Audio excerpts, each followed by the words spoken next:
Hello everyone. Today I'm going to explain how to find the lateral surface area of a frustum. Remember, lateral means we are not including the areas of the two circles of the frustum. Three variables come into play when finding the lateral surface area of a frustum: lowercase r, which is the radius of the small circle, capital R, the radius of the large circle, and S, the slant height of the frustum. We don't need to know the height of the frustum because we are not finding the volume. To find the lateral surface area of a frustum, we need to first know how to find the lateral surface area of a cone, and the lateral surface area of a cone is pi times the radius of the cone times the slant height of the cone.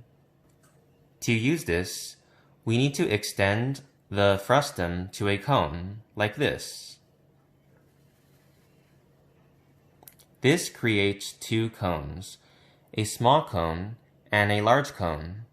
The radius of the small cone is lowercase r, and the radius of the large cone is capital R. To find the lateral surface area of the frustum, we need to first find the lateral surface areas of the two cones and subtract the lateral surface area of the small cone from the lateral surface area of the large cone. To do this, we need to find the slant height of the small cone, and that will help us find the slant height of the large cone because we already know what S is. So let's call the slant height of the small cone T. To find T, we need to think of the radius of the small cone, the radius of the large cone, S and T, as part of a system of two right triangles, like this.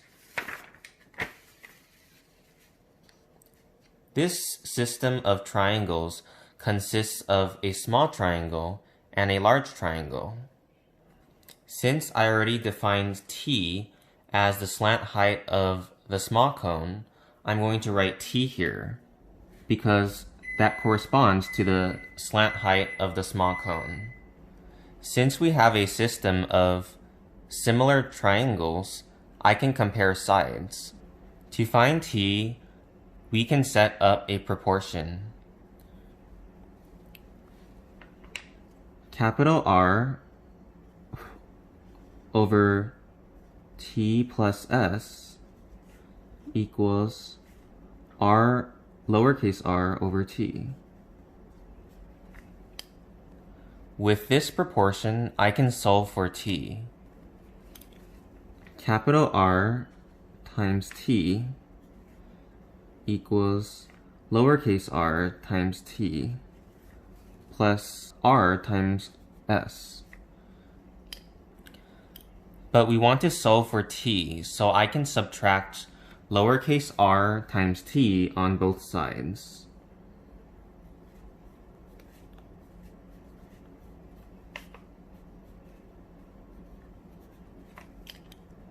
Now I can factor out the T, so T times quantity capital R minus lowercase r is equal to lowercase r times S. So T equals lowercase r times S over capital R minus lowercase r.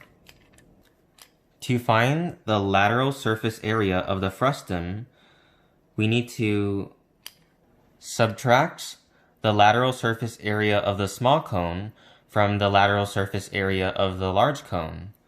So the lateral surface area of the large cone is pi times the radius of the large cone, which is capital R, times the slant height of the large cone, which is S plus T. And now we're going to subtract the lateral surface area of the small cone, and that is pi times the radius of the small cone, which is lowercase r, times the slant height of the small cone, which is t.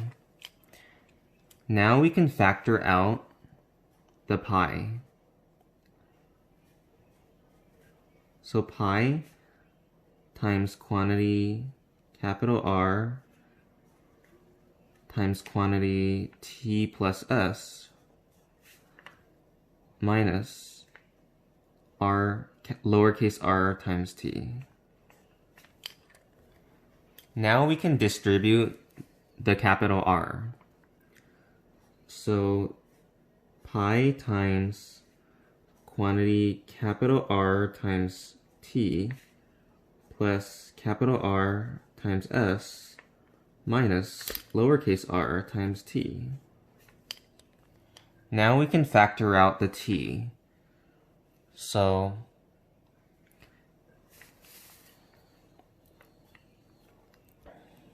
this equals pi times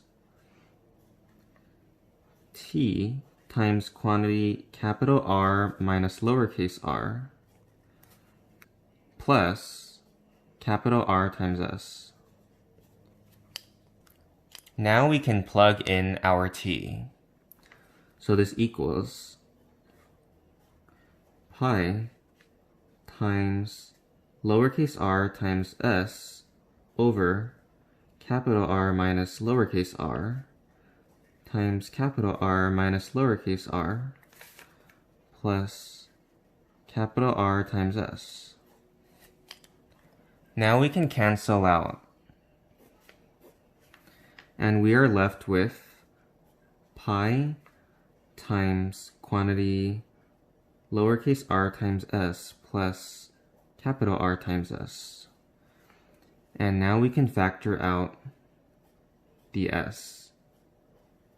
And we are left with pi times s times capital R plus lowercase r. And that is the formula for the lateral surface area of a frustum.